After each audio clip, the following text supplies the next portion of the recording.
checking in at Shh. We don't talk about that. It's good to be here. I know we're stumbling in with our introduction again.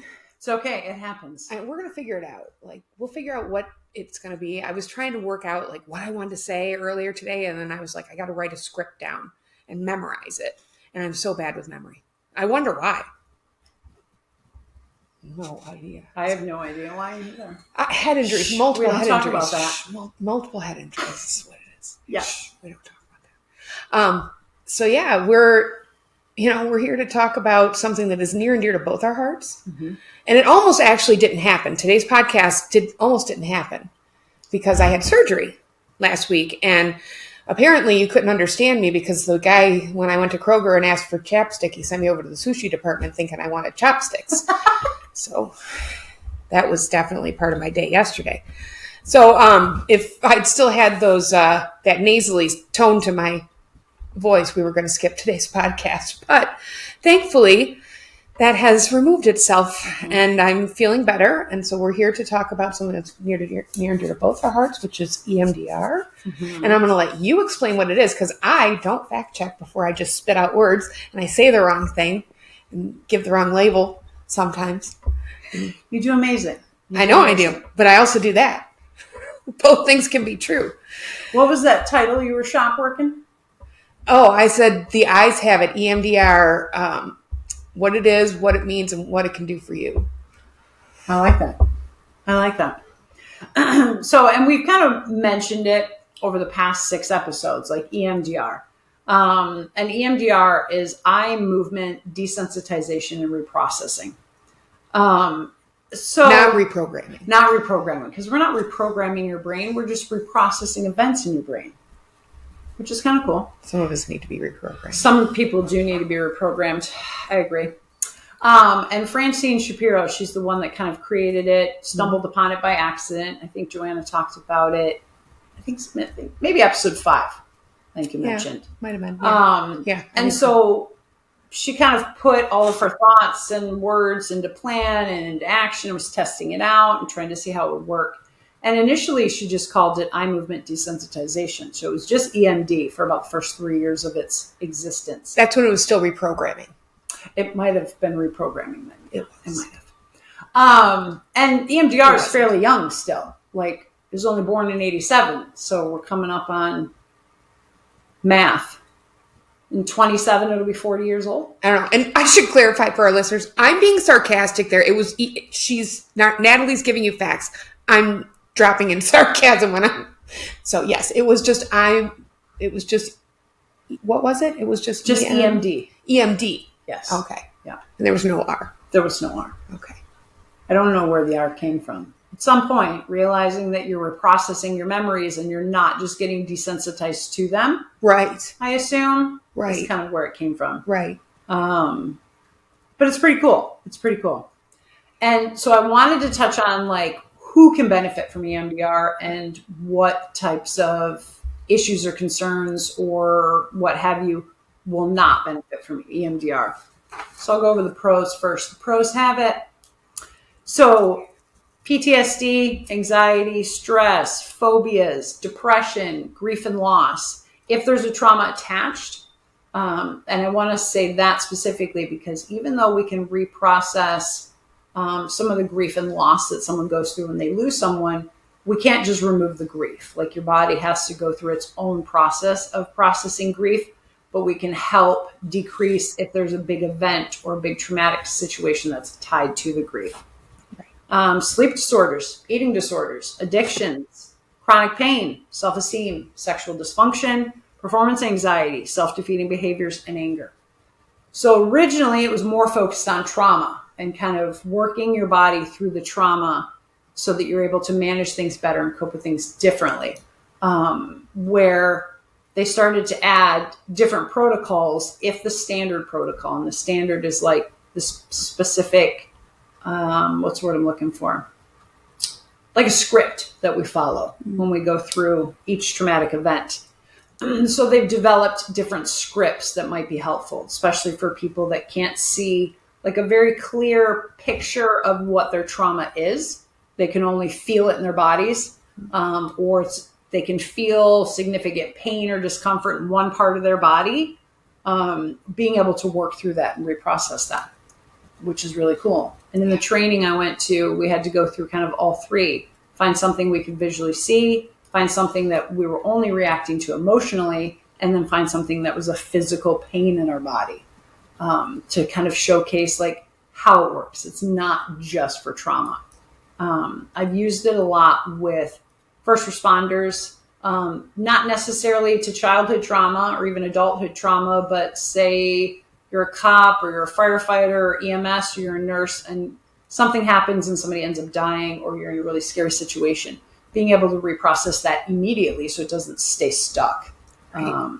Babies, it can be used on as little as babies all the way up, which is kind of crazy. So it doesn't mean that you have to speak in order to reprocess.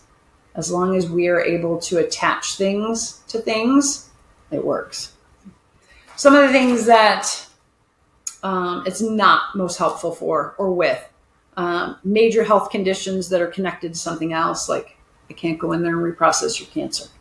I can't go in there and reprocess your fibromyalgia. Like I can't go in there and reprocess your diabetes. Injury or other physical effects on the brain. So TBIs, concussions, things of that nature. Like the more things are kind of jostled up here, the harder it is for your brain to kind of do the work that we need it to do.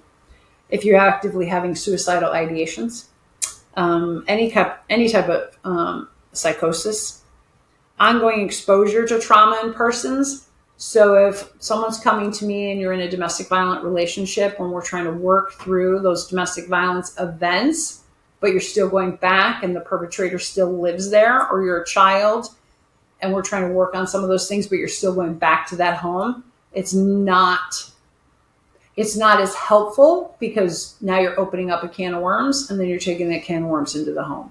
So it can almost do more harm than it will good. Yeah, even if you reprocess something, they're going to create new traumas. You're just re-traumatizing the trauma all over again.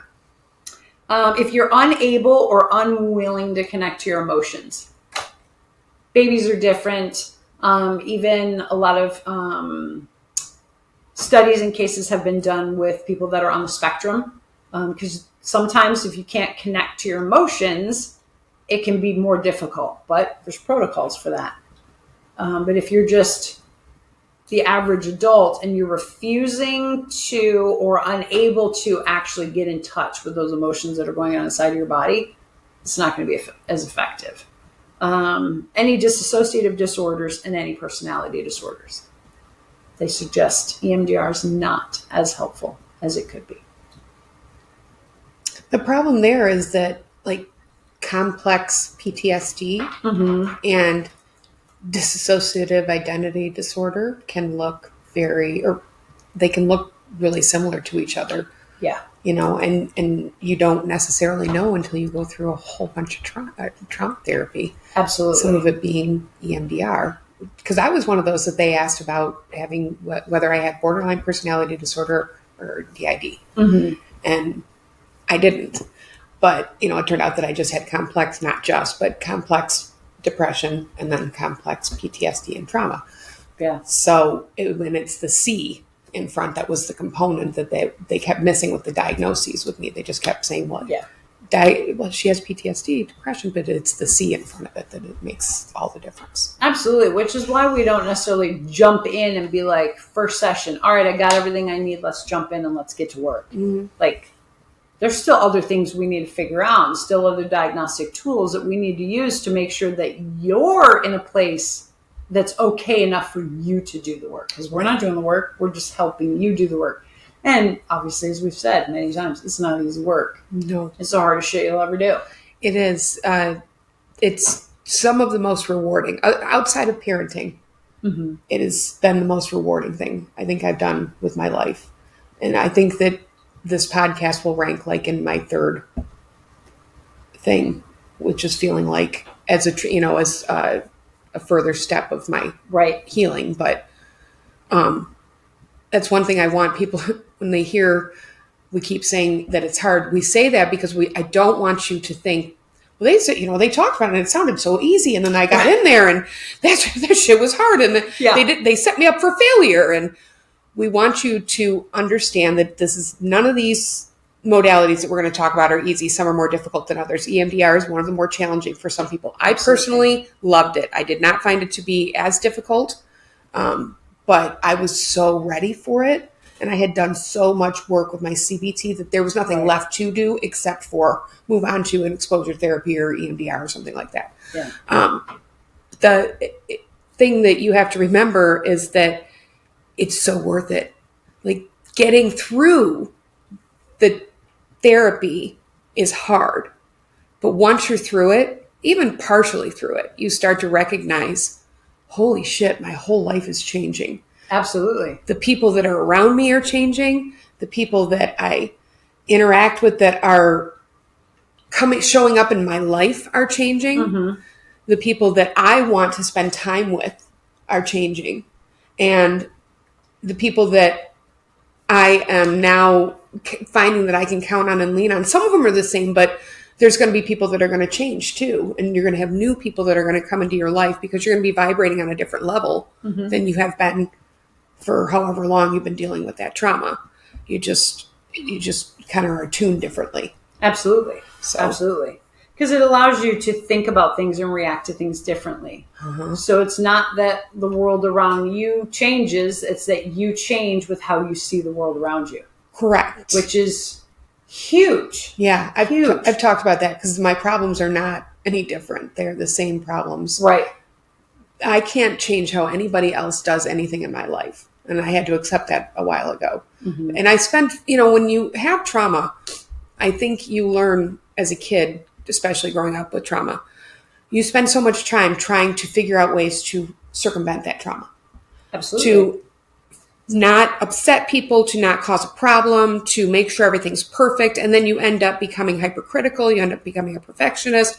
You end up becoming somebody who can be seen as the problem as you get older. And then you start having these problematic relationships with people. And it's because you have behaviors and defense mechanisms that you learned to protect yourself, because your brain does all that stuff just to protect you. And you don't know what's going on. You don't understand why you're constantly in conflict with other people. All you're doing is trying to explain yourself, get them to understand. Why can't they understand? And it takes all of this work and therapy. Once you can finally get through it, sure, you can explain yourself in a different way, or figure out, like, you know what? I don't need to explain myself. It's okay. You see things so much differently. Yeah. And it's a long road between knowing better and consistently being able to do better. So there's first choosing to do better, then there's learning it, then there's consistently being able to do it. Absolutely. It's like a 3-part process. Mm-hmm. And all of that comes along with any of these modalities. But I found that EMDR was the fastest. Like, that was like the rocket train, the bullet train. Yep. That was the one that just rocketed me right to my destination that I wanted. And CPT kind of did, but CPT was more limiting in the topics that I could do in the time frame. Right. So in 12 weeks, I could cover, I don't know how many topics in EMDR, but in CPT, you cover 1, maybe 2. Right. Right. But you typically have 1 impact statement. And you might cover different stuck points, but you have 1 impact statement. And that 1 impact statement is related to a specific event of trauma. So it's very different in the ways that you approach them. It's intense. It is. It very much is. And it's like interesting that you mentioned like an impact statement. So if we kind of use that terminology for EMDR, and we kind of label it as a negative cognition. Mm-hmm. So that's a negative belief you have about yourself. Correct. So a lot of times I'll ask my clients, like, what is your immediate thought about yourself that is the most unhealthy? And then maybe it's, I'm unworthy. Okay. So then I go up to my board, or I take my notes when I see people via telehealth, because it's a little hard to go to my board that time.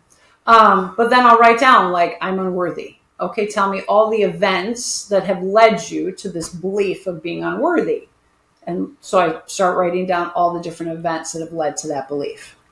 And then maybe, okay, what's another belief that you have? What are all those events? What's another belief you have? All of those events. So I come at it trying to essentially build your target list, which is all the things that we want to be able to hit and reprocess through EMDR, which is the trainer that I went to. She was wonderful. And she always referred to it as fucking magic. Mm-hmm. And whenever she would work through, clearly not with the babies or teenagers she worked with, but the adults, primarily the first responders, when they would graduate from EMDR, she would give them a button that said, I'm fucking magical, because they had gone through everything that they had went through to get to that point. So when I'm describing it to clients and trying to find the words that best fit with them, like I mentioned last week with you, Jason, about I would use wrestling terminology in order for that to kind of connect with you.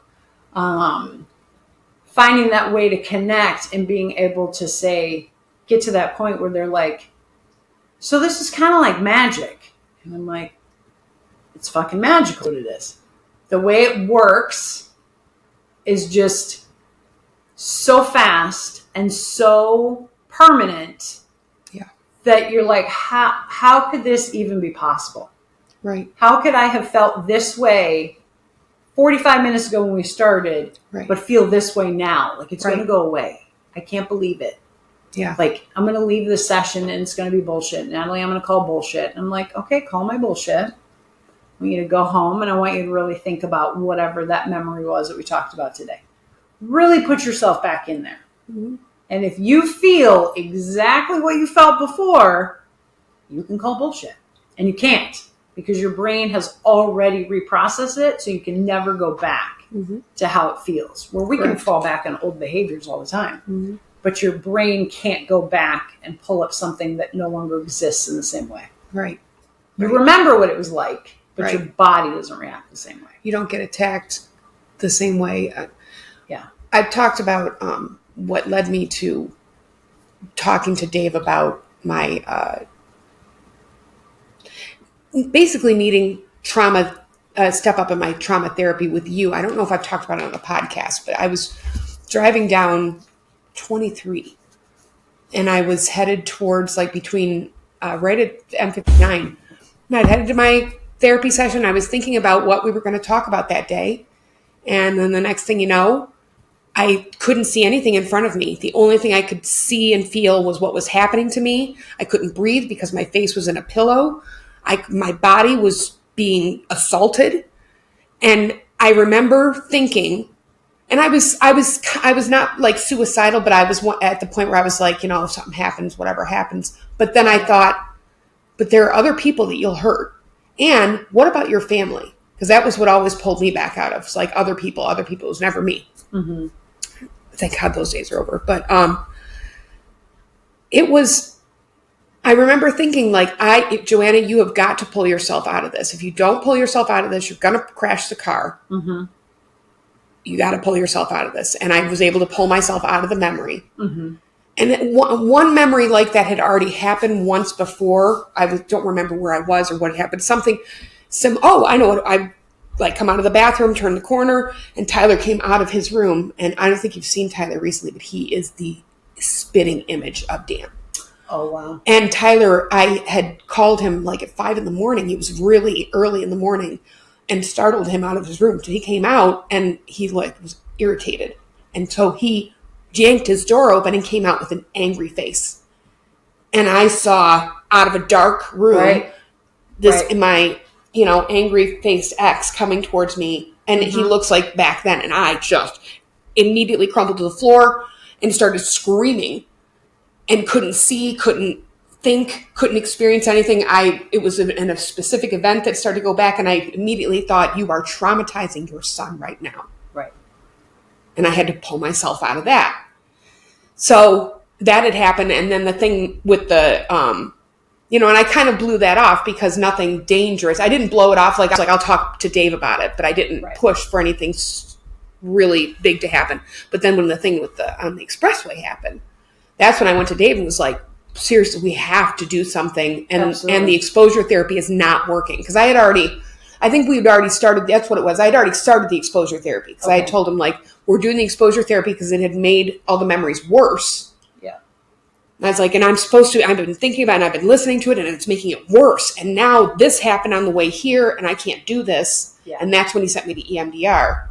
And it was like going from being dipped in a vat of boiling oil to being dipped into whatever, the Silvadine, like the calming oils that they would, or healing solutions that they would put on your skin, right, to heal you, or getting a skin graft put on you. Like it was such a calming sensation to my soul and to my spirit. It's more than just your brain shifting. Absolutely. You can literally feel your central nervous system calm. Have you ever seen like a split end, like those Pantene bottle at the back of the Pantene bottle, where the split ends all looks like, it kind of looks like a feather. Yeah. It's almost looks like at the after. That's kind of what it felt like to me. Going to EMDR was like that. It looked like the after picture. Looked like the healthy Pantene. hair instead of healthy split hair. end Yeah. hair. Yeah. Absolutely. I mean, and that's a really cool analogy because it's essentially what it does. Like, right. Every event is stored in your databanks, in your memory, and you just keep getting reactivated by sense, smells, the people you come in contact with, music, sudden movements, all can just take you right back to some of those memories. And you might not know one of them's a trigger. Right. And your body doesn't know that it's not happening now. Even though your brain's like, this is today, that you were able to be like, you need to pull over. Like you have people, like you're traumatizing your son, that you had those thoughts. When we help you reprocess things, we want you to be able to stay kind of 1 foot in the past. Right. So 1 foot in the negative memory, but 1 foot here in the present. Right. And not getting sucked back in. Right. I remember that.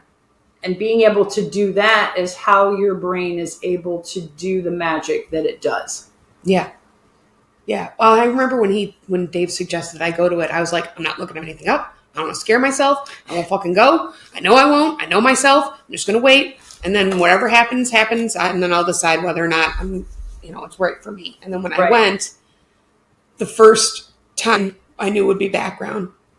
And then I don't remember if we did any. I don't think we did any EMDR the first time. And then COVID hit. And then when I finally did do the first one, I was just like, what was that? Yeah. I just didn't even understand. And then I thought, okay, it was a fluke.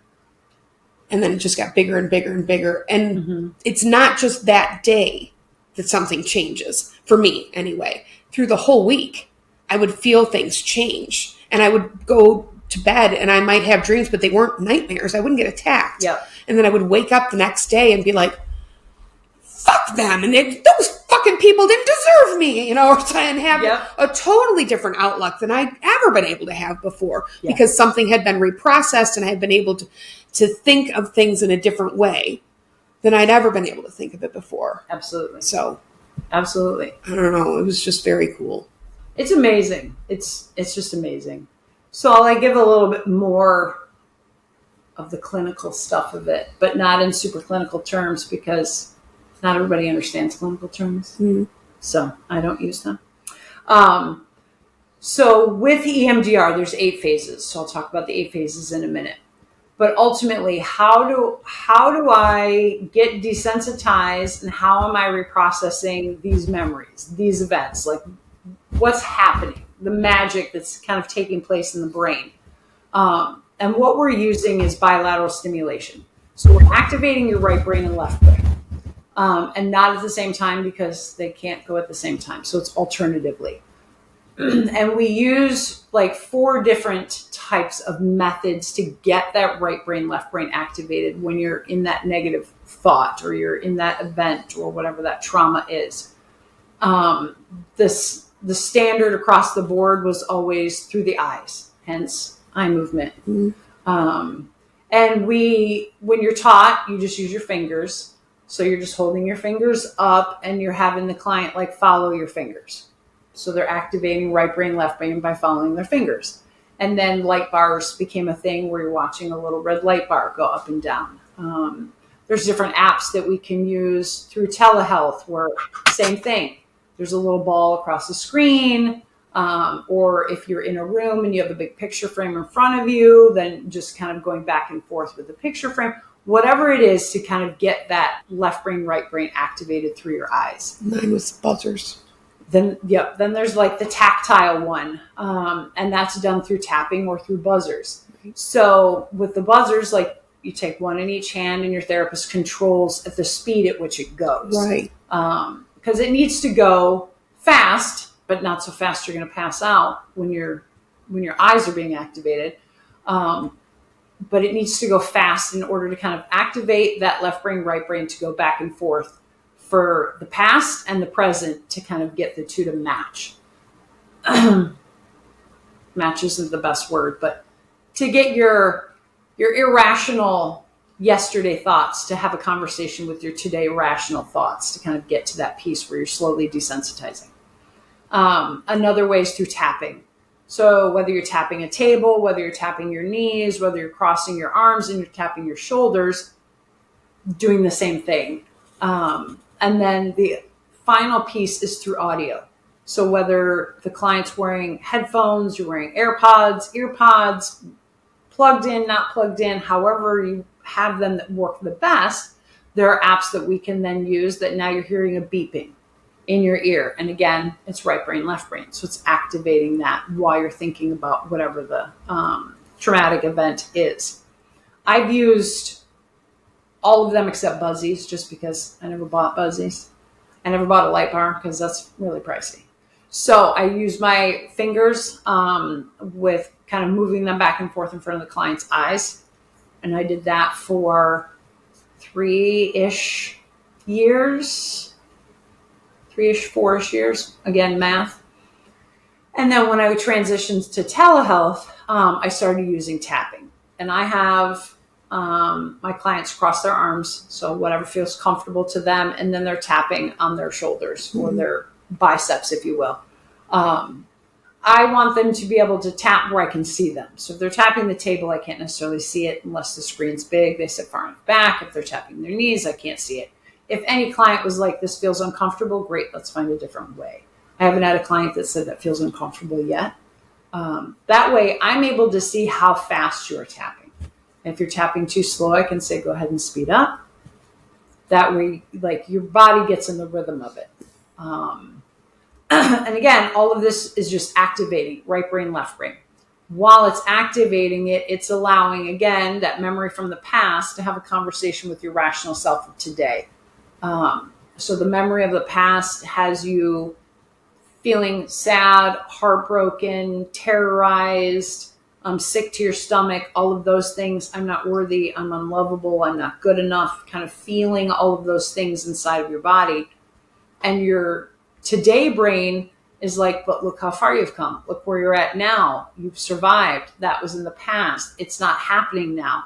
So it's allowing that conversation to happen a whole lot faster than it would if we're just sitting there having a conversation about your trauma or getting you to walk through your trauma, which is fantastic. And ultimately, the goal is for your memory to be reprocessed in a way that your body is now desensitized. So that means your body is no longer activated by the event that you're thinking about. Not that the event goes away, because it's not like a mind wipe you. Like the memory is still there. The event is still there, but your body no longer is activated by it. It no longer replies to it anymore. And then the belief that you had about yourself that was attached to that event is now shifted. So now your belief about yourself is a positive one instead of a negative one, which is how you described, like, you could feel yourself changing throughout the week. It just wasn't that one day. Because your brain is still reprocessing in the background for about another 24 to 48 hours once your session is done. Like, the magic's still happening in the background, like a computer updating in the background. It's still doing its thing. So every day you're getting a little bit stronger or a little bit better, or you're responding to things a little bit differently. Some are huge and you notice. Some aren't that big, that don't necessarily stick out until someone says to you, hey, you used to do this. Like last week when I said A, you freaked out and said B. I just said A and you were like, okay, A sounds fine. Like, what's wrong with you? And then you're like, what is wrong with me? What's different? Oh, it must be that I reprocessed that memory. So I'm no longer attached to that negative belief about myself, which is, again, magic. It's magic. So there are 8 phases to EMDR. And a lot of times clients will be like, well, when are we going to do the EMDR part? And I'm like, well, technically all of it is EMDR. Right. But the part that clients mean is, when are we doing the desensitization? When are we doing the eye part, the ear part? Get to the good part, Natalie. Like, when are we doing the part that's the worst? Yeah. And I'm like, get to the part that's supposed to help me. Yeah. Can we speed that up? All in due time. All in due time.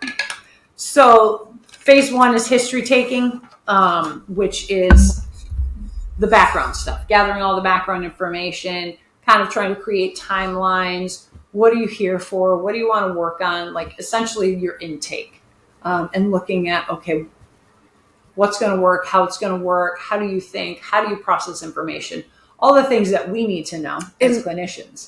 Doing this in this part, this is something that happened to me. I actually had recovered trauma memories. Okay. They came up that I had no idea. I was a completely different abuser. Had no idea, but it wasn't until we started doing some of that background stuff, and then we did like a session or two, and then it wasn't in session. I was doing something else, and then I had to go to a wedding, and the person that was for was connected to the person, and and I didn't even think about it. It didn't even dawn on me until I was like in the shower, and then I was like, oh my God. And I called Keith, and was like, blah, blah, blah, blah, blah. Yeah. And EMDR is one of those tricky things that you just don't know when it's going to unlock something or what it's going to unlock. You don't know what you don't know until you start opening up Pandora's box, or instead of opening up those file cabinets and like butterflies are flying out, and then there's some moths somewhere, but you haven't seen the moths yet. Well, and the thing is that all the things that come out are things that your body has been desperately trying to tell you it needs to get out. Right. That it is either it letting out through physical ailments or through behavioral dysfunction, through some way your body is exhibiting it, and it is releasing that trauma, just like a pot that boils over, and you have the lid on it, and it boils and it boils and it boils and it boils and it boils until finally it explodes unless you lift that lid up and let some of the pressure out. And that's where you'll get those side ailments and behavioral dysfunctions and things like that. Absolutely. Because you keep stuffing stuff down. And initially you're remembering like the bigger stuff. This is the bigger stuff that I remember. Here's these things. Well, behind these big things are other things. Right. So until we move some of the big things around, we don't know what's behind it. Right. Like if you don't move a cabinet that's been sitting there for 20 years and you pull it and you're like, oh my gosh, there's the 27 things I've lost. Essentially, it's the same thing. Once we start shifting things around, other things pop up. Yep. Or other things resolve themselves. Yep. Things you didn't even know were back there. Absolutely. Yeah. And any questions that maybe haven't been answered during your history taking about EMDR, about the process, about how it works, then the therapist goes into a little bit more detail or answers more questions, figures out like, okay, which one's going to be the best for you. We can try the eyes, we can try the ears, we can try the touch to find the one that's going to work best for you. Now, I guess like a disclaimer, not all therapists work the same. Not all of us were trained the same way. Not all of us were trained at the same time. The information that, and because you would ask, like, does everybody do it this way? Right. I'm like, no. Should we all do it the same way? 100%. Because that's the only way it's going to be an evidence-based modality. But we're all trained at different times, so we all learn different things. Not different in the grand scheme of things. Essentially, it's the same protocol. It's the same process. But how we go about it might be a little bit different. And if we don't kind of do our continuing education or learn more about how to, whatever the newest, latest upgrade is, then we're not going to know it. We talked about it like updating your software. If you don't update the software, then you're not going to have the most up-to-date stuff available. You're not going to have the newest features that are going to work better or faster. Right. So yeah, that's a good point. So typically history taking can take, for some therapists, anywhere between 1 to 3 sessions. It just really depends on the therapist and how quickly they move through things, the client, how quickly they move through things. Maybe you're there for one specific thing, or maybe you're there because you have complex trauma and now there's going to be multiple things. So it's going to take a little while. And then we move into phase 2. Phase 2 is the resourcing phase. And I always tell my clients, resourcing is just EMDR's fancy word for coping skills. Right. So we're going to give you some readily available coping skills to use. That's not just the stop method, or not just deep breathing, or not just meditation or journaling. Like, these ones work a lot faster, and they stay with you a lot longer. So some of the skills that we have at our disposal in which to kind of teach you are the breathing technique. So there's 3 different types of breathing techniques, and I'll have the client practice each one. And then I'll ask them after each one, how did that feel? What do you feel? Some are like, loved it. Some are like, no, I didn't like that one. Or, oh, that one works great, and I can see it working for this, but not for this. So finding the best breathing technique that's going to work for you. I teach my clients the butterfly hug, which is just simply a way to kind of like nurture yourself in the moment, but giving yourself physical touch. And I describe it as, when you're like really upset with somebody, you're in a fight with your spouse or your partner or your kids, and like you want to be hugged, but also get away from me.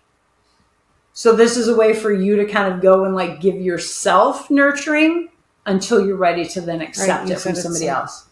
It's like, making like a butterfly with your thumbs and kind of linking them together and just resting them gently on your chest and just slowly tapping, just back and forth, right, left. And the more upset you are, obviously the faster you're going to go. So then it's like, okay, I need to calm down. I need to focus on what my fingers are doing, slow my breathing down. So it gets you out of the activated headspace and allows your body to calm down. Right. Because when we're activated, when we're in an argument, we don't hear a damn thing. Nope. We don't hear anything. Nope. Once we calm ourselves down, then we can see, I see. We hear enough to react to. Yeah, anyway. I see what I said, and now I apologize. But it gives your body a little bit of comfort. I install an aroma. I install a calm place. In EMDR, some people will call it a safe place. I don't refer to it as a safe place because some kids have never grown up with a safe place, and some adults have never known a safe place. So I use calm space. We can install a mastery experience. So this is something where, let's say you are phenomenal at putting puzzles together. Like, that is your jam. It doesn't matter how many puzzle pieces they are. You're phenomenal at it, and you get it done in like record time. And that's something you are so proud of yourself about, even if you hate the rest of yourself. So let's focus on what skills it took for you to become a master at doing that. And now how can we apply that so that your body is able to relax enough to know, like, if we can solve that 10,000 puzzle in an hour, we can fix this in 20 minutes. Like, just giving ourselves a different boost of confidence. We can install a significant person. Ideally, a significant person is never somebody that you're attached to in the present. So if it's, let's say it's your great grandfather and you were super close to him and he was the greatest person on earth and that person made you feel safe and he's no longer here, we can install him as a significant person. If we use your uncle, who is great, wonderful, you have a great relationship, but now let's say 5 years down the road, he does something that hurts you or breaks your trust. Now we've given you a person who's supposed to be a calming person for you. Now your body's going to react a completely different way, and it's going to confuse it. We can install metaphors or symbols, and I've installed that. One of my clients was a Catholic. He went through like the seminary to be a Catholic priest. He eventually left for other reasons, but his faith was huge. So his cross was huge, wore it everywhere, no matter what, all of the time. And he wanted that installed as a symbol. So when we installed it, instead of it being like this little cross that he wore on a chain around his neck, it became this like 15 foot by 15. It was just huge, and like glowing yellow and orange and red behind it. And just all the powerful of like God and his love and his wisdom and his mercy, all this stuff like radiating out of this cross for this particular client would help him immediately go from 100 to 2 super quick, just by closing his eyes and kind of imagining that cross being there. And then we can install a team of helpers. And these are just the people that you can go to for a variety of things that you feel comforted and safe enough to reach out to help for. So all of those become your resources, become part of your toolkit that are now immediate ways for you to calm down in a negative situation. Is all that, like, I said a lot of words. No, it makes sense. It's all flowing. Flowing. No, it makes sense. Some of them I just describe and I have you practice. Some of them I install. And an installation is different than when we do the reprocessing. So not an uninstallation, because you're not uninstalling stuff, but you're reprocessing trauma. So I'm installing something good in you. So you're still tapping, or you're still feeling the buzzers, or you're still using the eye movements, but they're slower. So instead of going like super fast, like 1, 2, 3, 4, like super fast, it's like 1, 2, 3. So it's really, really slow, and it's brief. So instead of going for, the therapist, we kind of watch the clock to make sure that like we're giving you the right amount of time frame. So instead of going somewhere for 45 seconds, you're going somewhere for like 6 seconds. Right. And all that's doing is eliciting all the good and the warmth and the happiness and the calmness and the relaxation that comes up in your body, specifically when you're smelling an aroma that as soon as you smell that, you're like, oh, it immediately transports me to here and nothing else matters, even if it's for a split second. Or when we're installing the calm place, same thing, or the metaphor, or the significant person, or the mastery experience. We're putting that in you to be stored in your long-term data banks. So even 50 years from now, let's say oranges or citrus was your smell, and you happen to come across something that smells like that, automatically your body's going to go, we know that smell. And it's just going to relax you and calm you down. Right. Which is just amazes me how powerful our brain is. Yeah, well, factory just amazes me. It's super powerful. So. It is. I typically, like I mentioned, I use the breathing technique, a hug, the aroma, and the calm place all the time. Right.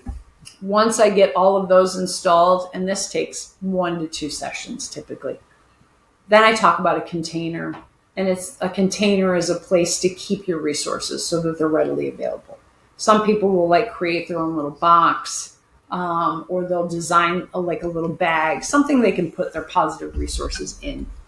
I just, because it's easier and it's simple and nobody knows what it is, I always have clients pull out 2 baggies. I want them to have a snack size baggie, and I want them to have a sandwich size baggie.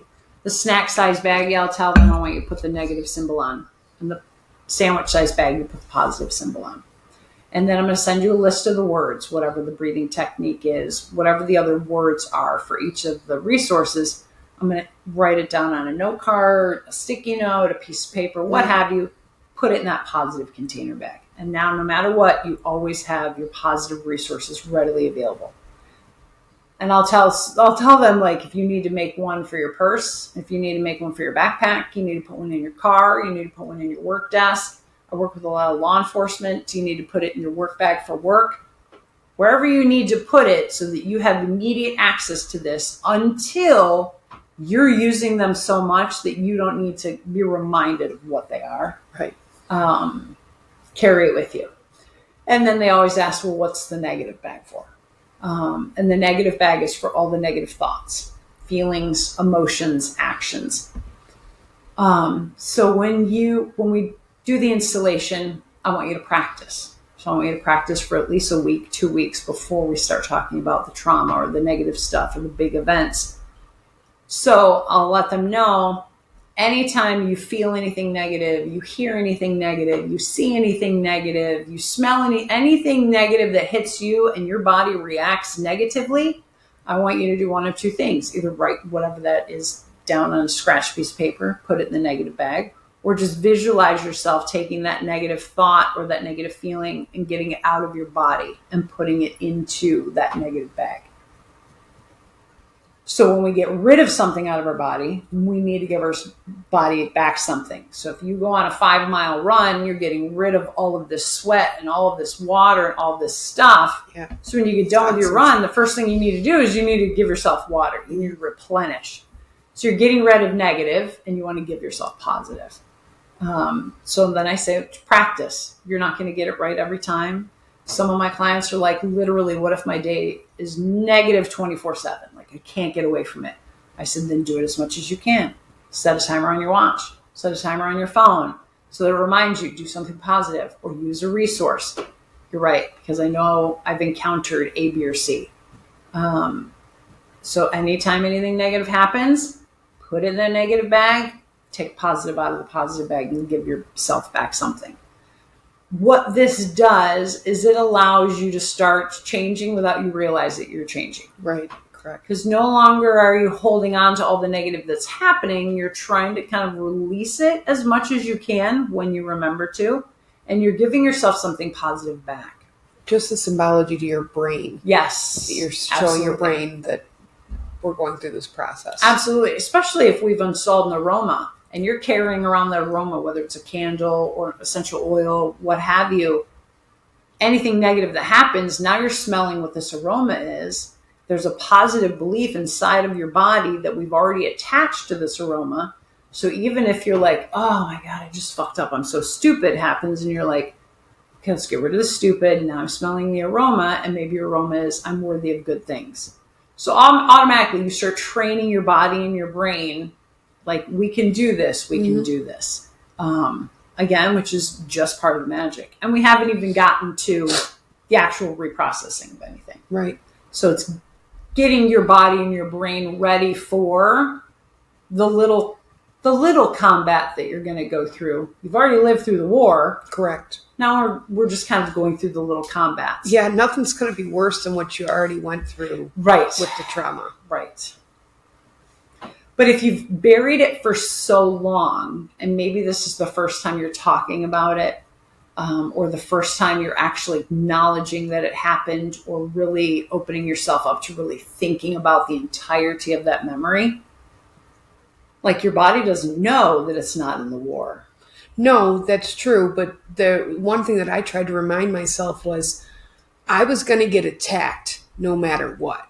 Yeah. And so I could either choose when it was going to happen in the therapist's office with somebody there to help me guide through it and help me control my responses and give me tools so that I could get through it and hopefully get to a better place. Because in the beginning, I didn't know. And once you start going through a few sessions, you're like, you know that it's going to get better. But, hopefully give me some tools that I could get through it. Or I could keep trying to slog through it on my own and get attacked anyway and never have an end in sight. Yep. And there was not going to be any kind of there was no relief for me. Right. Right. I couldn't give myself any relief. Nothing that I did worked. Right. And if you want something to be different, you have to do something different. And unfortunately, that means sometimes doing hard things, really hard things. Yes. Even that's the unfortunate thing with trauma is you didn't do anything. You didn't cause it. You didn't ask for it. You didn't do any of this. Somebody did it to you, and now you're responsible for cleaning it up. Yeah. That sucks. It's one of the hardest things that trauma victims have to come to accept. Yeah. Is like, I didn't do this, and I shouldn't have to take care of it, and I shouldn't have to clean it up, and I don't want to, and all the things, whether you vocalize it or not, it's still something that is a barrier for trauma victims of going, I don't want to have to deal with it, and it's behind me. Not bringing it back up again, but the thing is, it's your body, it's your brain. And it is your responsibility to care for it. And your abuser sure as fuck isn't going to be like, I know I abused you, but let me hear. Give me your hand. Let's go. We're going to take you to the therapist. I'm going to help you get healed. I know that was so terrible of me. Right. That's not the reality of it. No.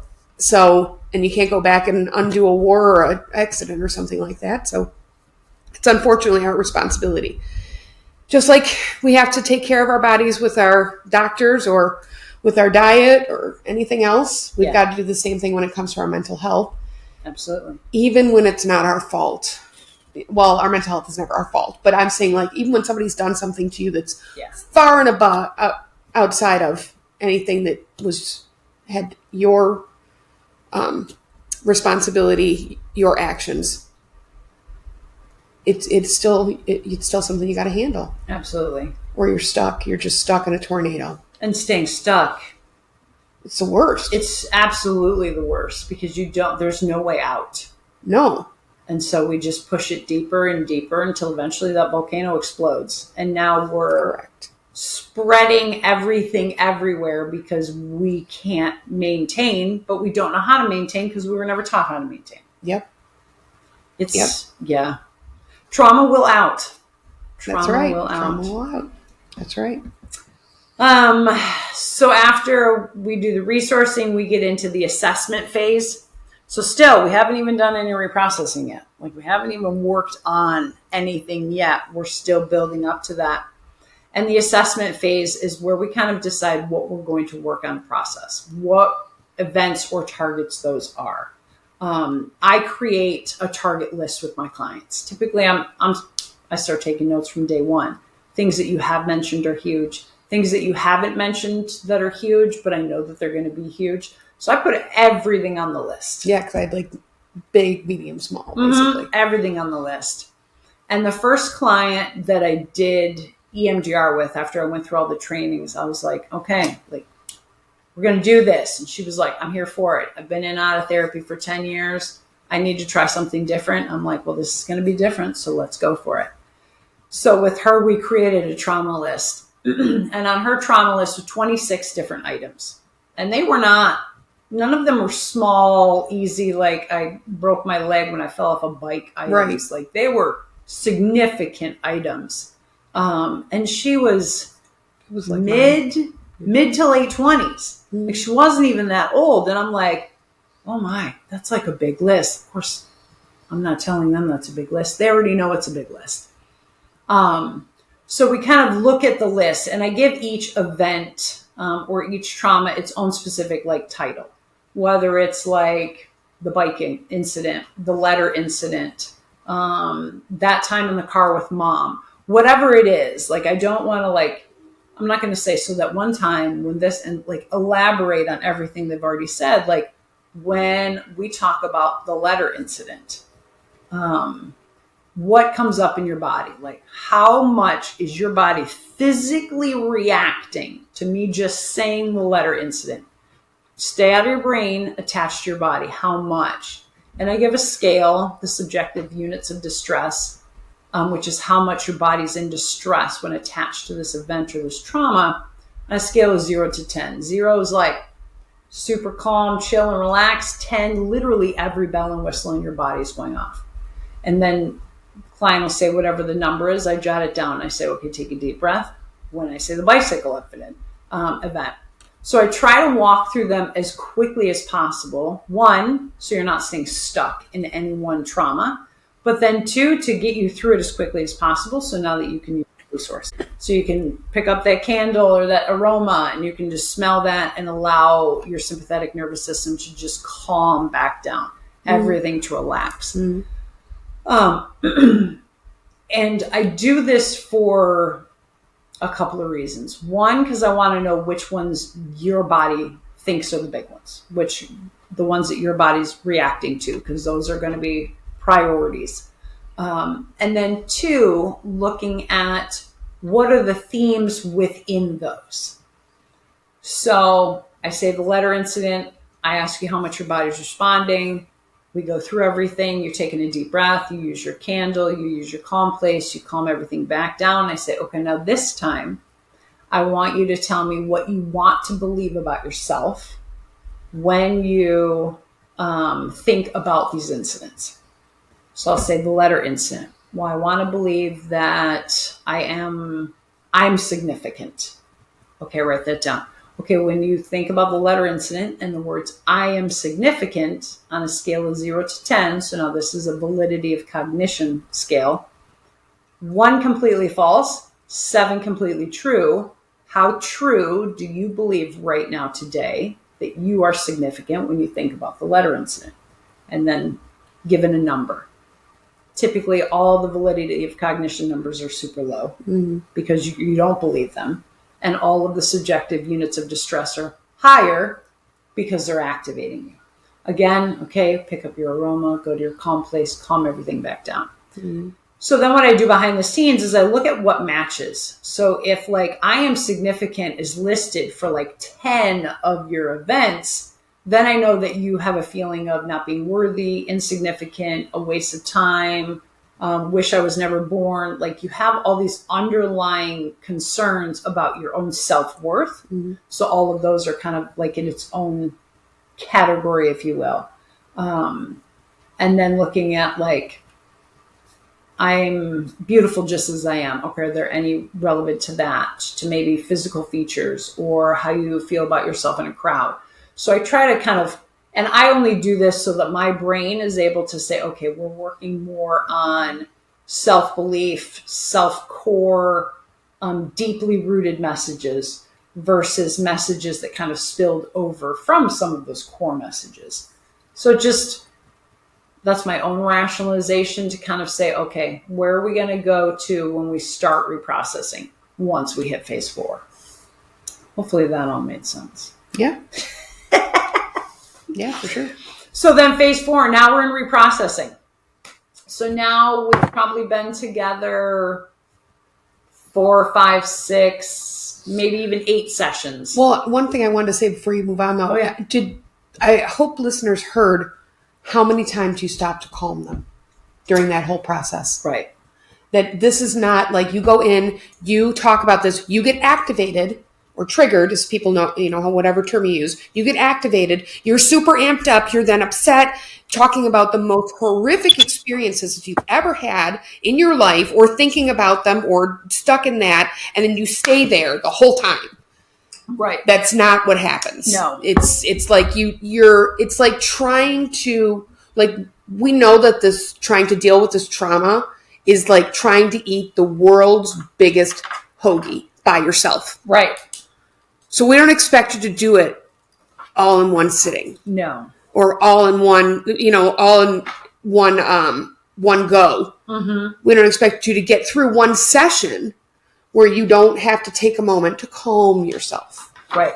So your therapist is going to, my therapist did that, where, okay, they can tell when you're getting too worked up and okay, let's take a minute.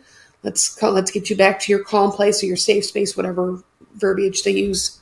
And they'll get you back to a baseline, and then you start work again. And then, you start, okay, let's go ahead and, kind of like when you're working out and you get just too fatigued and you need to take a break for a second and like, absolutely, just catch your breath. Let me just give myself a break. Absolutely. Not be as winded, and then you can get back to it and you can do some more good work. And I'll always refer to it as like, okay, let's bring it back down to homeostasis. Yeah. Like whatever that level is for you, let's bring it back down. Because otherwise, and not saying that there aren't people out there, therapists or clinicians out there that won't activate you, maybe not intentionally, but maybe not unintentionally, depending. And then kind of like, okay, well, that ends our session for today. And then you leave and you're still kind of in this hot, emotional, raw nerve state. I'm sorry, if you have any EMDR therapist that's activating you and then like, okay, so we're done for today, leave. Find a different therapist. Yes. Because they should close each session with, okay, whether you need it or not, where's your resources? Yep. Let's get you back. You don't have this, that's fine. Whatever it is you want to do, you want to do the breathing, whatever it is.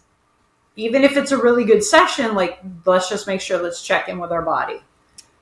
Because you should be leaving there in homeostasis. Absolutely. Because you're already kind of, maybe you're going in at homeostasis, but then stuff's coming out. So we need to make sure that you're back in homeostasis. Right. Otherwise, it's just to the best of you. So uncomfortable for you when you leave, but then it also puts like yourself and other people in danger because maybe you're more emotional, or maybe you're not thinking clearly. Maybe you take a wrong exit. Maybe you hit the brake instead of the gas. Right. Like multitude of things can happen. So, because again, therapy is not easy. No. It's not simple, easy work. It's not? It's not. I heard it was. I know it's bullshit. It's total bullshit. All right. So anyway. Now we hit phase 4, which is what everybody, when they say, when are we getting to the EMDR part? This is the reprocessing desensitization part. This is the part everybody's talking about. Typically with this part, we're going with the first or the worst. Mm-hmm. So let's say you're coming in there for one thing that you're focused on, and that's to get over your fear of whatever, spiders, for whatever reason. And I hate spiders, and I can link it back to that movie Arachnophobia. And then after we watched it, there was a giant spider in like our bathroom sink downstairs. And I remember my dad saying, Natalie, come look at this. And I freaked the fuck out. You need crying, probably peed myself. You need EMDR. Oh my God, it was terrible. One session of EMDR could be over. But I think being in the military, especially when I was stationed in Panama, like you're in the jungle for a lot of like the stuff that we would do. And like you have to lay on the ground in the jungle. And if you think about the sheer amount of things and creepies and crawlies that are in the jungle, you die. You would die. Right. So you're just like, I'm on a mission. This is my objective. I just need to lay down and hope that nothing attacks me. The missions are over now. So is the arachnophobia back? No, now I can kill. I can kill some spiders. Okay. If it's a big spider, no. I'm running. I'm screaming. There's probably pee again. No, I can't. Anyways, first or worst. So the very first event that you can recall, even if it's not as powerful as other events, or the worst event you can recall. And the reason we tend to want to start, the clinicians tend to want to start more with the first, is because that takes us way back to the very beginning. Mm-hmm. And if we start working there and slowly working our way forward, as we're going along, other memories are reprocessing themselves on their own without us even having to touch them or talk about them. Well, that makes so much more sense why she made me pick the first one instead of the one that was the worst that I came in for. Yes. Okay. Yes. Because once we get you into that place, you're reprocessing that very first event, and we're changing how your body reacts to it. So we're desensitizing your body. We're reprocessing that memory. So now you have a different positive belief about yourself when you think of that memory in the future. Then let's say you had, circling back to all the positive or all the negative cognitions that maybe you had about the letter incident. There was 10 things that you felt insignificant about. If we can reprocess where that first insignificant memory came from, let's say the letter incident was when you were 22, but the first time you can remember it happening, you were 5. So now let's reprocess that memory, even though you were 5, even though it was probably only a 2 on the subjective units of distress in your body. Now that you believe you do have some significance, or you are worthy, or whatever it is that your positive cognition becomes, your brain in the background, like I said, it's like a modem, it's doing the work in the background, slowly starts to find all the other memories that are connected to I'm insignificant, and starts to reprocess them. It's not going to reprocess every single one of them, but it's also not going to reprocess every single one of them. Right. And then you're like, oh, well, what about that one thing that was on my list? And I'm like, okay, well, let's check. How much does your body respond to that? Okay, it doesn't. Well, I would have thought that my body was going to respond to that because it was so important when I first started. I'm like, it was. But since we worked on the stuff from the childhood, from the very beginning, your brain and your body thinks differently as it's moving through all the rest of the memories in the background. Right. Which is, again, magic. Mm-hmm. Magic.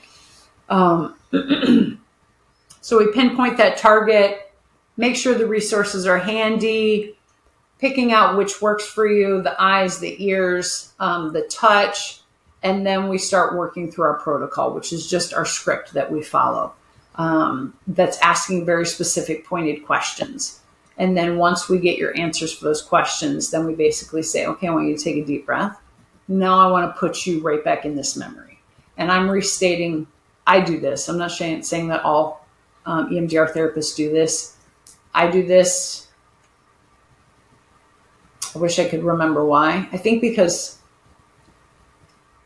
more often than not, my clients would be like, can you tell me again? Versus them telling me. Although some clients like to tell themselves. It really depends. It really depends. This is what I do. So then I'll restate, okay, I want you to go back to this memory, and I'll walk through all the language that you just gave me, all the verbiage, all the feelings that are coming up in your body, your belief about yourself, how much it's bothering you. And then I say, okay, when you have all of that ready and it's in your mind's eye, go ahead and begin tapping. Or I activate the buzzies or for the eye movements. And I let that go on for about 45 seconds and then stop and say, okay, go ahead and stop. Take a deep breath. What do you notice? And when we ask, what do you notice? I let clients know literally anything. Mm-hmm. Do you hear anything? Do you see anything? Do you smell anything? Is it the traffic? Is it dead silence? Like, is the cat bothering you? Is there anything going on in your memory? Are you anything at all? And depending on what it is, maybe it warrants another question, maybe it doesn't. And we simply say, okay, let's go with that. Begin tapping when ready. And we kind of go through that over and over and over again until we hear 3 neutrals. So nothing negative is coming out of you when we ask you, what do you notice? Or 3 positives. So you're saying, I notice that, like, I'm feeling a little bit calmer. Okay, go with that. I can still feel the calmness. Okay, go with that. Now I'm hearing the traffic outside. Okay, so then we kind of circle back to kind of assess, like, where your subjective units of distress are. And that's all we do for the whole session. We get it started. We walk you through that.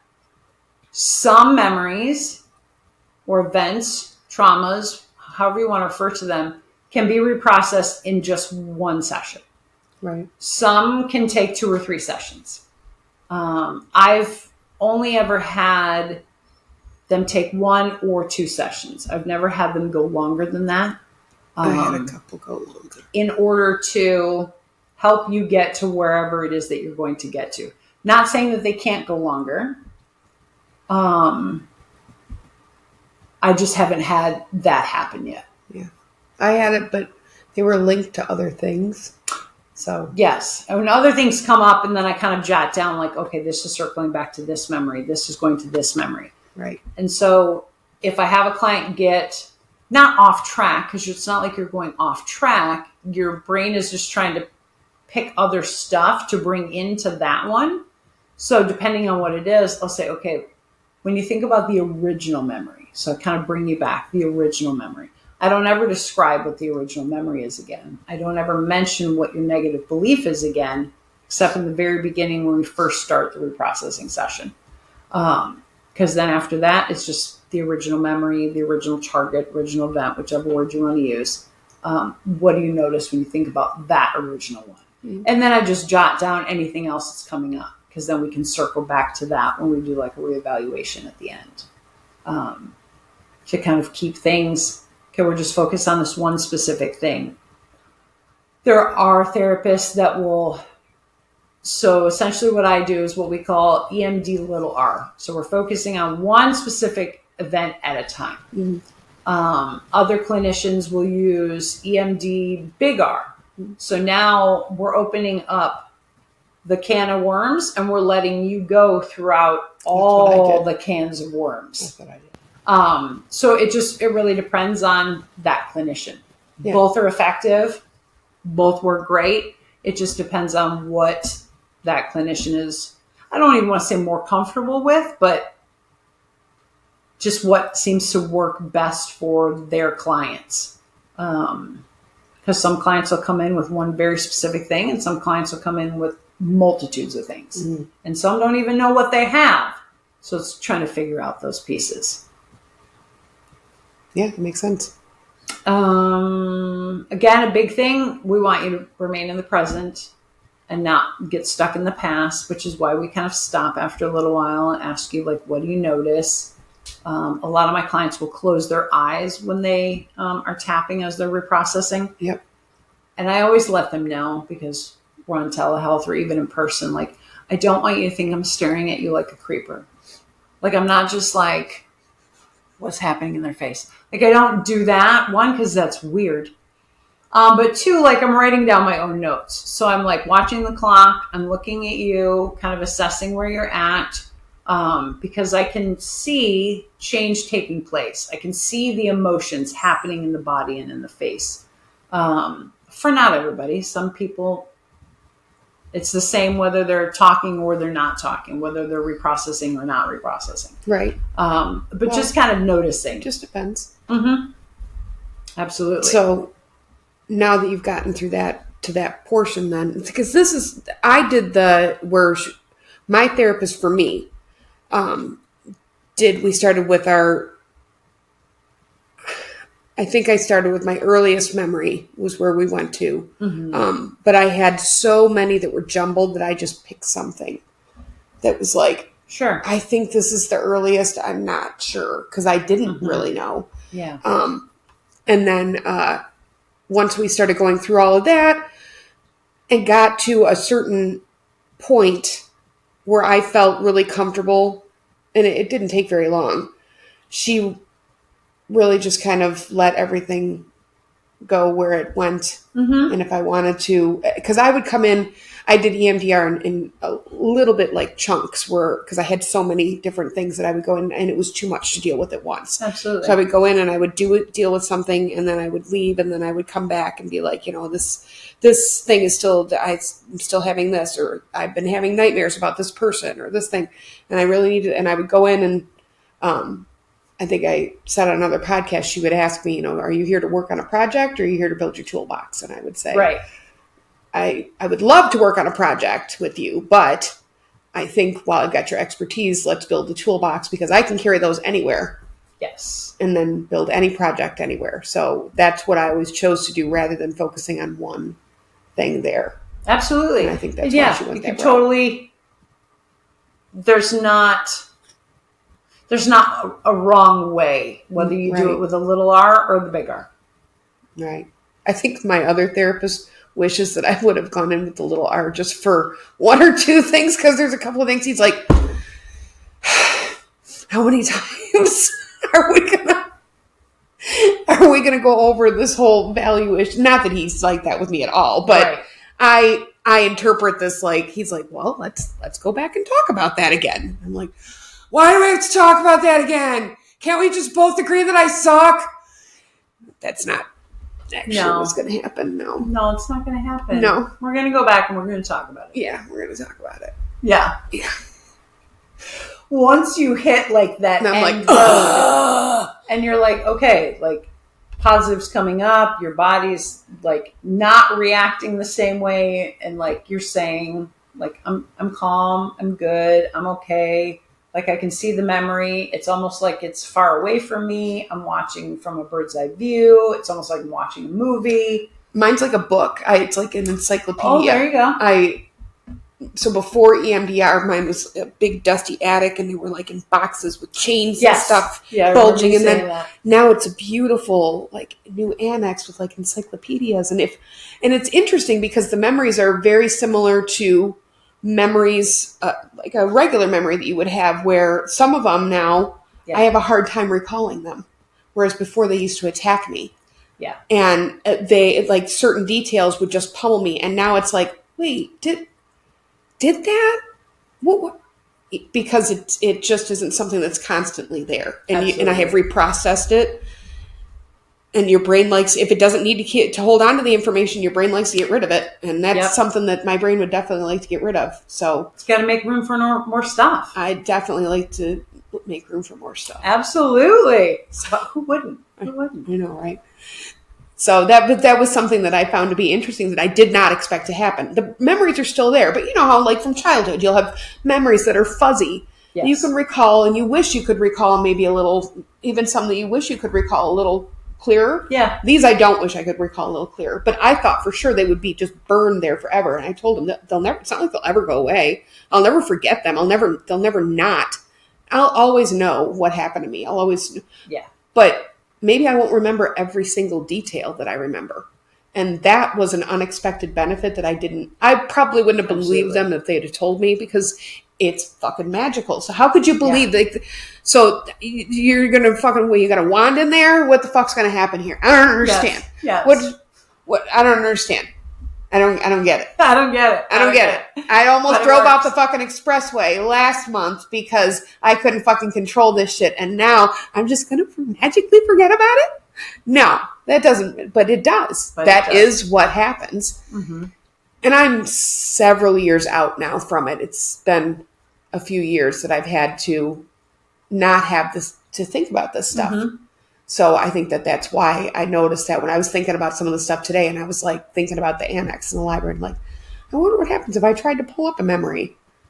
And it was much more difficult to recall than I thought it would be. Yeah, which is crazy. And I'll tell clients that all the time. I'm like, you will never react physiologically or psychologically to these memories the same ever again. Ever. And they just look at me. A couple are like, they're like, yeah, right. Double middle fingers for you. I don't believe you. I don't believe you, Natalie, but I'm going to try it. And I'm like, that's all I can ask. Just try it. Just go with me. And if I'm lying to you, you can have your money back. Nobody's gotten their money back.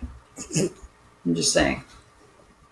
Once we're done reprocessing a specific memory, specific target, event, whether it's a little R or the big R, now we're looking at the phase 5, which is the installation of the positive cognition. So whatever the belief is you would rather believe about yourself, when you think of that letter incident, now we're installing that. So I want you, when you think about the original memory, how true do the words I am significant feel for you on the scale 1 to 7?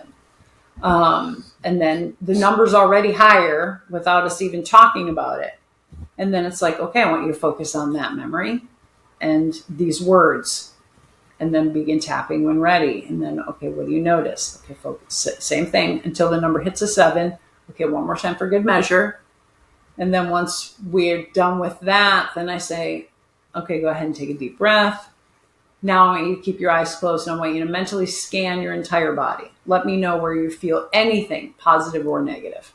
So then they'll say if they feel anything at all, where they feel it. If it's a warm feeling, that's good. A warm feeling, that's bad. Whatever it is, if there's anything negative, we need to continue to reprocess because there's still some residual. If there's nothing negative left, okay, good. Focus on that calm, relaxed feeling. When you think of that original memory, tap when ready. Okay, go ahead and take a deep breath. How do you feel? So typically when I say, how do you feel? Now we're at the end of that. And they're like, okay, this is how I feel. Whatever. We talk a couple minutes about it. And then I say, whether we're in the middle of reprocessing or we finish reprocessing, I'll say the same thing when it's about time to close up. And then it's like, okay, so we're going to bring this to a close. So I want you to go ahead and pick up your scent, or I want you to take some deep breaths, or I want you to go to your calm place and just kind of calm everything back down, or reinforce that calmness that's already in you if you've installed your positive cognition and nothing negative has come up in your body scan. And then I remind them, just a reminder, your brain has done a lot of work today. A lot of work today. Mm-hmm. Even though you don't feel like it, your brain has. So you're going to be, or you may not be, any of the above. More tired, more irritable, more emotional, more snappy. You might have nightmares. You might have dreams. Any of these things can happen over the next 24 to 48 hours. Even more hungry. Or none of them can happen. Mm-hmm. Like some clients would be like, nothing. Like I was fine. Some clients are like, oh, I was so exhausted. I had to go take a nap. Yeah. And then I was more snappy. And then I had this nightmare. And then I had this. But like after a couple of days, like it was fine. Mm-hmm. Because your brain's still doing the work in the background. So it's still going to keep doing what it's now trained to do essentially. Right. And then we close that session out. Come back. Let's say you have reprocessed that memory completely. So now we're doing our reevaluation, which happens at the next session of the target. Like, did you notice anything over the last week? Any new insights? Any new things? Anything come up that you want to add to the list? Anything come up that you want to take off of the list? And so we kind of circle back. Okay, now we're going back to our treatment plan. for essentially what's next. What's our next target? What's our next event? What's our next trauma that we're going to work on? And we just kind of go through it. With the example for my one client that had the 26 items on her list. And I've worked with her, again, math, 4, 5, 6. So 6 years at this point.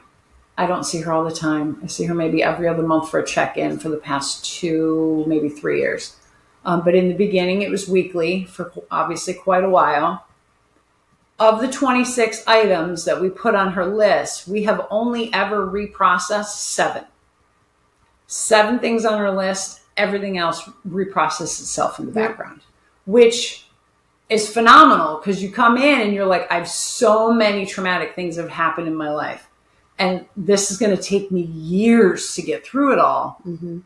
But when she started to realize like, oh, like we don't have to do this, or this because like I'm not reacting. I'm feeling this way about it. Like it was just blew her mind. Mm-hmm. And so I used her example with all my clients. I'm like, it doesn't matter if you come to me with 1 thing on your list or 27 things on your list.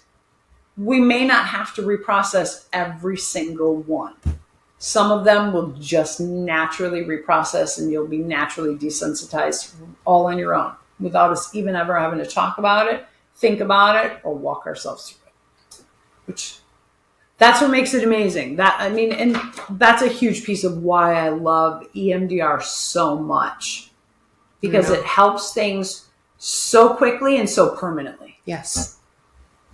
Because it can never be undone. You can't undo it. No. And it's shocking when I'm glad that Dave didn't tell me how fast he kind of told me a little bit how fast it works, but he didn't, let me tell you, it's going to be really quick. It's just a few visits and you're going to start to feel better. And right. I'm glad he didn't tell me that because I probably wouldn't have believed him. I thought would have thought he was full of shit. Yes. Yeah. If I hadn't talked to somebody who had gone through it or heard from somebody who had gone through it, I don't think that I would have believed that. Right. Oh, yes, I did parking. Don't worry about it. Spot. So, when you're talking about Jason, I don't know what we were talking about when he came in. If Dave had told you that it had been so fast. Yeah, well, I don't think that I would have believed him unless I'd heard somebody else talking about it who had gone through it. Right. And had been able to relate maybe to some of the things that they were talking about. Absolutely. Absolutely. And there's been like a lot of clients, especially when I had a whole ton of law enforcement officers at one point on my caseload and essentially like one referred like, oh, I go to this therapist, you should really go to her. Which is really cool, especially since they were all men.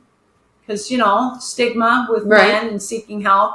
So that was fantastic in itself. But then, like, one of them would go up to the other one and be like, hey, did she do that weird eye shit with you yet? And they'd be like, oh, yeah, EMDR? Yeah, what is that? Like, is there some voodoo? Is there, like, what's happening? What is happening? And they're like, I don't know. We just, like, talked about, like, a negative thing. And then I didn't feel bad about the negative thing. And they're like, but how? And they're like, I just followed her fingers with my eyes. That's all I know. It's magic. So it just was like, okay, so I don't have to be, almost like I don't have to be scared of it without asking, should I be scared of it?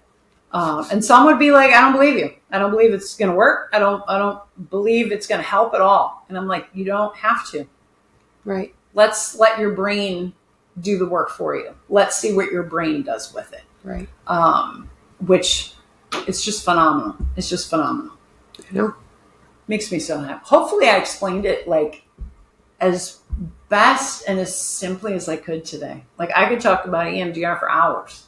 Well, I mean, that's obvious because of your passion for it, but I was sitting at one point, I was sitting here just enraptured, just listening to you. And then I was like, oh, wait, you got to pay attention. You're going to have to respond. Like I was paying attention, but you know what I mean? Like, yeah. You're going to have to say something smart back. So, it's one of those things that I didn't know I would love it so much when I first came into contact with it. Yeah. I'm not programmed to lie. She's not programmed to lie. Siri hopped on board for that conversation. She's not programmed to lie. She's not programmed to lie. You better get on top of that. I'm going to reprogram her ass. Right. Anyways. But, EMDR is just one of those things that I wouldn't have known that I would love it as much as I do had I not experienced it the way, and then had the experiences and then had the changes that I did, which allowed me to then open up to other modalities, which helped me, later in the, and here I am. Absolutely. And I even went through EMDR for myself, probably about 3 or 4 years before I took the training. I'd heard about it in school and was like, oh, maybe one day I'll learn some whatever different techniques or some different skills. And then when I went through it myself, I was like, there's no way this works. So then every day after we reprocess one particular memory, maybe it wasn't every day, but I feel like every day I would sit down and think hardcore about that memory, put myself back there, knowing I know for a fact all those feelings are going to come up in my body, all the tears are going to flow. Like, I know it's going to happen. And it wouldn't happen. And I'm like, maybe you're just not thinking about it hard enough. So then I try to do it again. And then I would go back the next week and I'm like, I really sat and tried to put myself back in that memory. Yeah. And all that stuff was gone. And she's like, well, yeah, of course it's gone. And explained it to me in her way. And I'm like, but how? And she was old school trained, so I didn't even get any resourcing. I was just told to watch the trauma play out like I'm in a train and I'm driving by the trauma. And I'm like, how's that going to help? But however she explained it, it worked. But she didn't explain the process or how it works or give me analogies or metaphors in which I could be like, oh, okay, that makes sense in my head. I didn't get that until I went through the training. It was explained to me just basically traumas. It wasn't in depth like this. Trauma is stored in your short-term memory because it can attack you all the time. Long-term memory is for you to go and choose to recall the memory. Yeah. Short-term memory is something that's oh, that just happened. Let me just go ahead and, I've got the water boiling. I've got to make sure, I've got a timer that's going on there. I've got to make sure that I got to grab that timer. Sure. And it's going to shoot out of my brain if I don't do something with it. Sure. But because it's attached to a trauma in your body, that your body can then use as a recall, it's available for your body to pull up and use as a bludgeoning force to attack you every time that triggering event or thing comes up. So your body doesn't actually store it in the long-term memory where you would choose to, you wouldn't choose to go recall it, but where that memory would be safely locked away until you chose to recall it.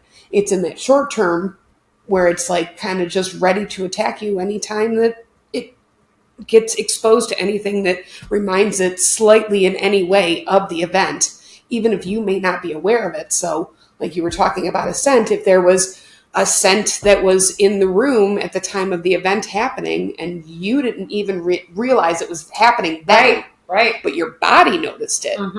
And then later on, you're walking through the mall or something and you walk past a candle shop and happen to catch a whiff of that scent. You could literally have a PTSD episode just based off of the two scents matching up. Yeah. And I was thinking when I was trying to think about, on the way to therapy that day when I had on the expressway, I was thinking about what I was supposed to talk about that day, but I was also listening to music. And so I would imagine that the two things together, I probably heard a song that triggered some memory. Right. And then at the same time was thinking about what had happened in the past, and the two things together collided and caused that response in my body. Absolutely. EMDR is one of the only things that I found that my cognitive processing therapy was great for dealing with something in a deeper way. One thing, I am not worthy, or I am not lovable. I am not deserving of love, those kinds of things. EMDR was great for dealing with a ton of different topics and kind of shaving off enough to get a good hunk of meat out of it. Absolutely. Maybe not drilling down everything, because that's really what you do with CPT, is you kind of keep drilling down until there's not a hole. There's nothing left of it. The memory is gone, and then you would shift to a new target memory. That's the way Dave's explained it to me anyway. So you just keep going with that. So, but you do that 12 steps, and once you're in, that whole curriculum is centered specifically on that memory. With EMDR, you can flow wherever you need to. Yeah. You start with that. You'll start with a memory, but your therapist can tailor things as they need to adjust things to whatever is going to be best for your health, for your healing. Absolutely. And we always go back to because you're the expert on yourself. Right. So where do you want to go to next? Right. And some people always save one of the biggest, worst events, I'm not ready for that one. I'm not ready for that one. Yeah. And typically it's not necessarily connected, if you look at it, to all the other events. But ultimately, by the time you're okay, I'm ready to deal with that, you realize this whole time it's been impacted and connected by all of these other events. I don't know why I was so scared of it in the beginning. Well, because it's the worst possible thing. Right. So let's start with some things that aren't necessarily the worst, but because they're the first, then it helps you build up yourself. By the time you're getting ready to do the worst, you're it's not even that worst anymore. Right. That was excellent grammar. It's not that worst anymore. It's not that worst. But yeah, that's what I love about it so much. So much. I'm just going to stop. That's all I have on EMDR. She's a talk gooder. I'm a talk gooder. I'm a gooder talker. That's terrible. Well, I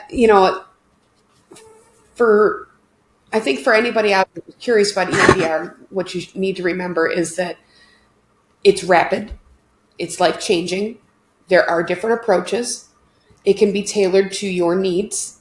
And if you don't like the approach that a therapist has with it, there are other EMDR therapists out there who may have a different approach. So just because you check out EMDR with somebody, if you don't care for that approach, talk to them about it. Maybe they use a different style of EMDR. You don't know.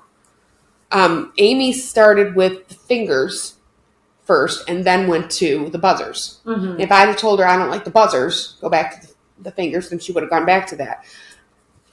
I think that there's probably a lot of people that don't invest in the light bars. I didn't even know about the light bar until I saw it on a TV show or something. Right. And I was like, oh, okay.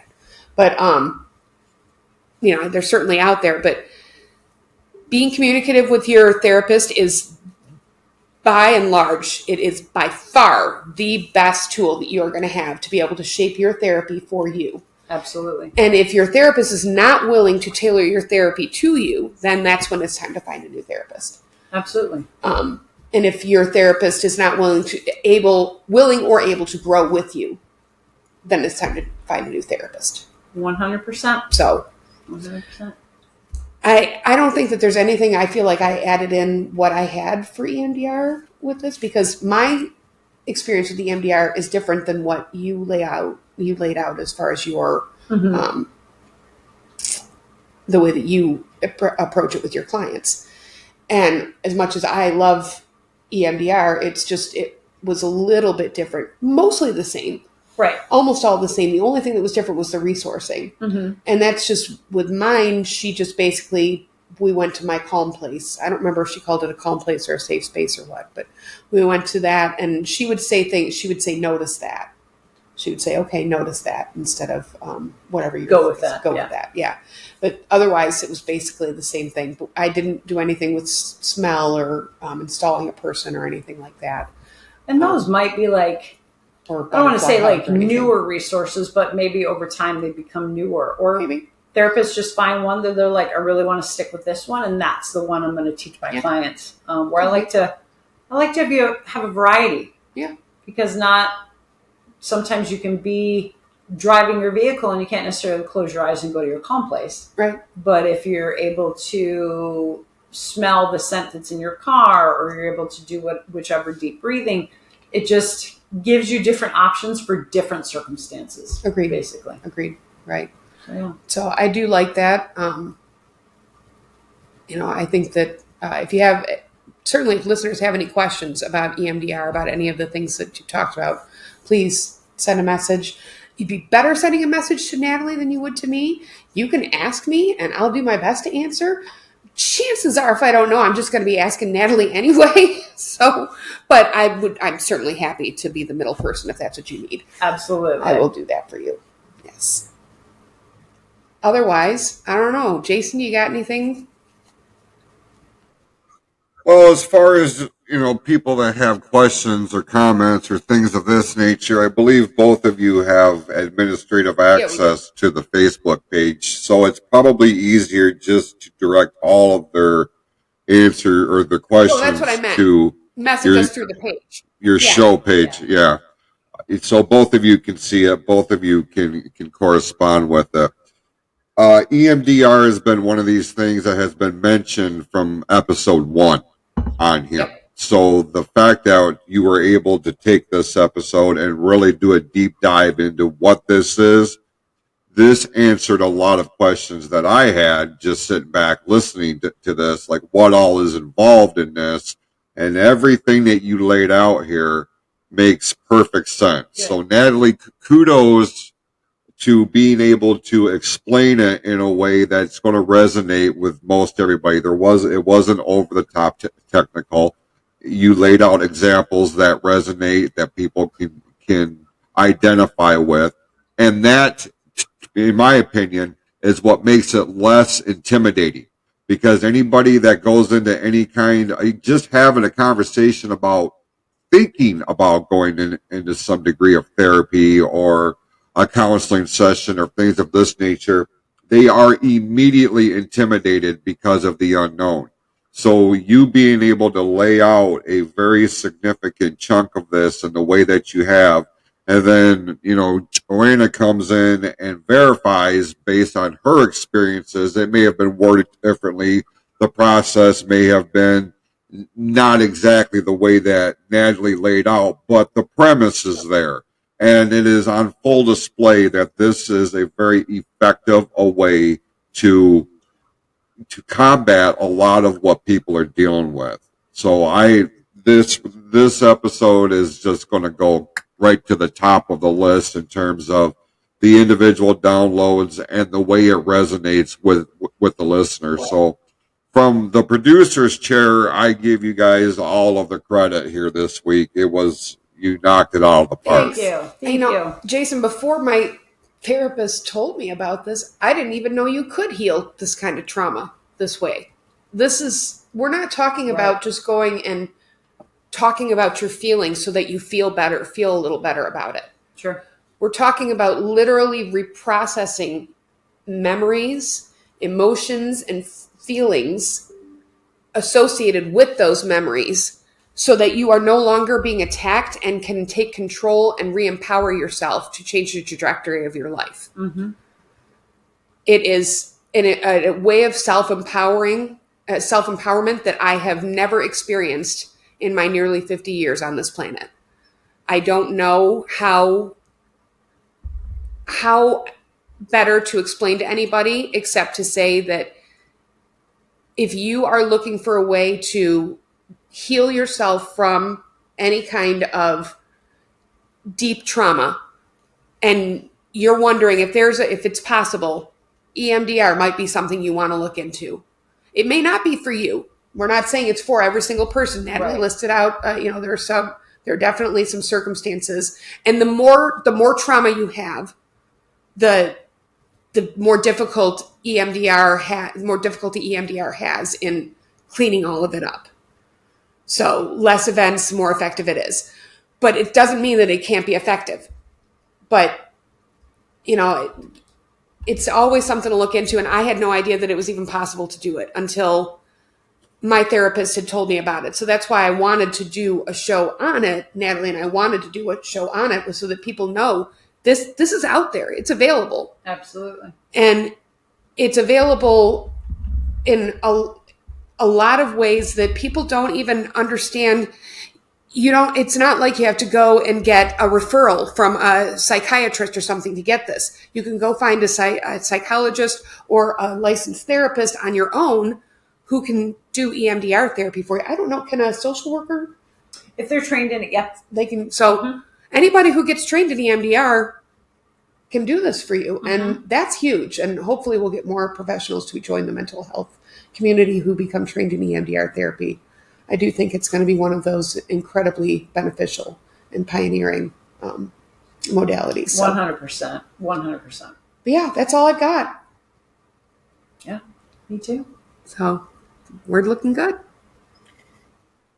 It was a great episode, and again, I thank you guys for taking the time out to record this. Joanna, I'm glad you're feeling better, so that we could actually be able to do this. People might think that I'm sniffing cocaine all week because I'm like, I can smell things. I can smell things. That could be a blessing or a curse. I can smell it. It smells good. Thank you. I can smell it. Downy sheets, they're great. Anyway, be that as it may. Too. That's helpful. Well, that helps, certainly. Yeah. I mean, I went in there not knowing. Like, it's a risk. You don't know. It is right. It really right. is. We appreciate everybody tuning in this week. And again, if you have any questions, comments, feedback, show topic ideas, anything of the sort, look for We Don't Talk About That over on Facebook. And one of these two lovely ladies will be happy to answer your questions, or at least, acknowledge your correspondence. With that, I have nothing else. I appreciate the both of you. I appreciate everybody tuning in. So with that, go out this week and be awesome to yourselves and to each other. And we'll see you next time right here on Shshhh. We Don't Talk About That here on the PFC Entertainment Network.